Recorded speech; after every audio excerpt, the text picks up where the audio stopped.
अभी तक किसी भी देश का चंद्रयान चंद्रमा के उस दक्षिणी छोर पर नहीं पहुंच सका है जहां अंधेरा रहता है।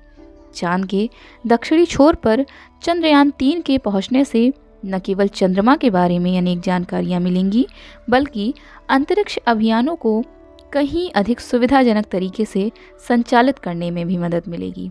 इसरो ने चंद्रयान 3 के सफल प्रक्षेपण के साथ सफलता की नई गाथा लिख दी है। चंद्रयान 3 का सफलतापूर्वक प्रक्षेपण भारतीय अंतरिक्ष अनुसंधान संगठन यानी इसरो और उसके विज्ञानियों के साथ साथ देशवासियों के लिए गर्व का एक और अविस्मरणीय क्षण है। इसरो ने एक बार फिर देश के साथ दुनिया का ध्यान अपनी ओर खींचा और अपनी प्रतिष्ठा में 4 चांद लगाए। तीसरे चंद्रयान के सफल प्रक्षेपण के रूप में अभी पहली और प्रारंभिक सफलता प्राप्त हुई है। इस यान की आगे की यात्रा चुनौतीपूर्ण और जटिल है, लेकिन यह आशा की जाती है कि इस बार हमारा चंद्रयान सभी चुनौतियों का सामना करते हुए गंतव्य तक पहुंचेगा और भारत का मान बढ़ाने के साथ विश्व को चमत्कृत करेगा। इस आशा का कारण यह है कि इसरो के विज्ञानियों ने चंद्रयान 2 अभियान की आंशिक विफलता से हार नहीं मानी और उससे सीख लेते हुए इस नए अभियान में ऐसे परिवर्तन किए जिससे वांछित परिणाम प्राप्त होने की आशा बढ़ गई है। इस आशा का एक कारण इसरो की ओर से अब तक हासिल की गई वे सफलताएं हैं जो मिसाल बन चुकी हैं। चंद्रयान 3 को चंद्रमा की सतह पर पहुंचने में करीब 40 से 45 दिन लगेंगे।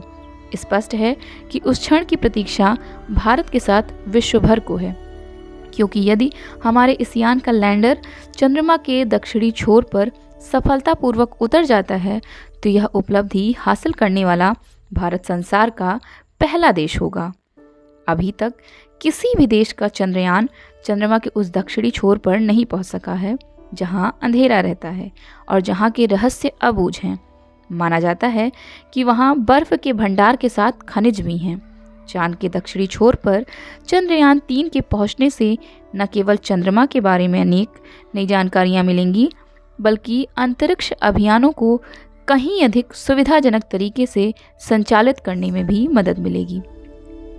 अब जब इसरो ने चंद्रयान 3 के सफल प्रक्षेपण के साथ सफलता की नई गाथा लिख दी है, तब फिर यह देखा जाना चाहिए कि जैसी उत्कृष्टता यह संस्था हासिल कर रही है और दुनिया में अपनी ख्याति बढ़ा रही है, वैसी ही सफलताएं हमारी अन्य संस्थाएं क्यों नहीं प्राप्त कर पा रही हैं।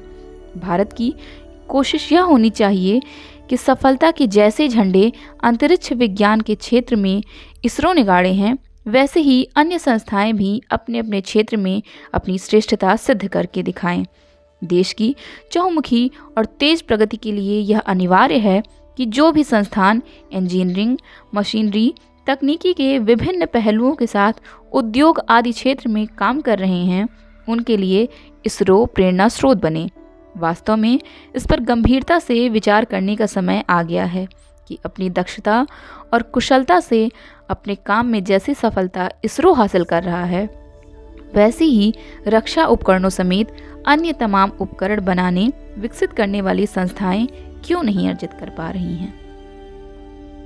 उन सभी संस्थाओं को इसरो से प्रेरणा लेनी चाहिए और अपनी सभी गलतियों और विफलताओं से सीखकर आगे बढ़ने की प्रेरणा लेनी चाहिए।